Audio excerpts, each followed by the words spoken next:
তারপরে যেমিতি বড় গাড়ি হি বড় গাড়ি বাহার হলা বড় গাড়ি যেমিতি হয় আম সার সেমিতি পুরা গাঁ অবজুনা পঞ্চায়েত বুলাই নেই ছাড়িমু তাঙ্ক ঘরে বটপড়িয়া কদু ବେଡମେଡି ଫେଡମେଡି ସବୁ ଶେଷ ହେଇକି ବଟପଡ଼ିଆ ଶେଷ ହବ ସବୁ ତାଙ୍କ ସାର୍ ପଳେଇ ବହୁତ ଦୁଃଖ ଲାଗୁଛି। ସାର୍ ଥିଲେ ସାଂସ୍କ୍ରିଟ ପଢ଼ାନ୍ତି ଆମ ସାର୍ ଆମକୁ ସାର୍ ବହୁତ ଭଲ ପଢ଼ନ୍ତି ଆମ ବହୁତ ଭଲ ବୁଝାନ୍ତି ସାର୍ ବି ବୁଝେଇ ପାରନ୍ତି ସାର୍ ଥରେ ନ ବୁଝେଇ ପାରନ୍ତି 3-4 ଥର ବୁଝନ୍ତି ସାର୍ ବି ଷ୍ଟେଜରେ କହିଛନ୍ତି ମୁଁ ଆସିମି ଦିନେ ପାଇଁ ନୁହେଁ ସବୁଦିନ ପାଇଁ ମୁଁ ଶ୍ରୀଯୁକ୍ତ ଦାମୋଦର ବନ୍ଧ କାଞ୍ଚନ କମଳା ହାଇସ୍କୁଲର ସଂସ୍କୃତ ଶିକ୍ଷକ। ମୁଁ ତ 36 ବର୍ଷ ଏଠି ରହି ସାରିଲିଣି।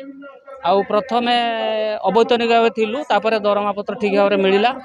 ଆଉ ବାଦ ବାକି ଏଠିକା ଲୋକ ଆଉ ଯେଉଁ ମୋର ପିଲାମାନେ 36 ବର୍ଷର ଯେଉଁ ପିଲାମାନେ ପୁରୁଣା ଛାତ୍ରମାନେ କି ଏବେକାର ଯେଉଁ ଛାତ୍ରମାନେ ଆଉ ମୁଁ ତାଙ୍କୁ ମୋ ନିଜ ପୁଅ ଭଳି ଝିଅ ଭଳି ତାଙ୍କୁ ଦେଖିଛି ଏବଂ ଶିକ୍ଷାଦାନ କାର୍ଯ୍ୟରେ ମୋ ଜାଣିବା ଭିତରେ କେମିତି ମୁଁ କେଉଁଠି କମତି ରହିଲା ଭଳିଆ ମୁଁ କରିନାହିଁ ବୋଲି ଭାବୁଛି।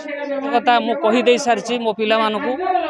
ଏଇଥରକ ଯେଉଁ ନବମର ମୋର ବହୁତ ଭଲ ପିଲା ଅଛନ୍ତି ମୁଁ ସପ୍ତାହର 2-3 ଦିନ ଆସିକରି ତାଙ୍କୁ କୋର୍ସ କମ୍ପ୍ଲିଟ୍ କରିବି ଏବଂ ଦଶମଟା ବି ଯଦି ଠାକୁରଙ୍କ ଦୟାରୁ ସୁସ୍ଥ ରୁହେ ତେବେ ମୁଁ କମ୍ପ୍ଲିଟ୍ କରିବି। ତାଙ୍କର ପୁଣି ନୂଆ ପୋଷ୍ଟିଂ ହେବା ପର୍ଯ୍ୟନ୍ତ ଆସିବା ପାଇଁ ଚେଷ୍ଟା କରିବି।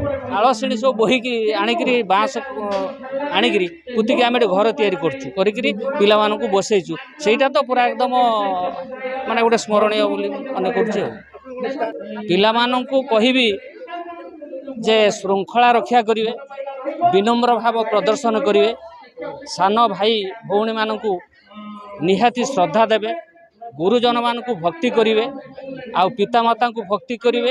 ଏତିକି ସେ କରନ୍ତୁ ନିଶ୍ଚିତ ଭାବରେ ତାଙ୍କର ମାନେ ପଥ ଆହୁରି ସୁଗମ ହେଇଯିବ, ଆଗକୁ ସେ ଆରାମସେ ଯାଇପାରିବେ।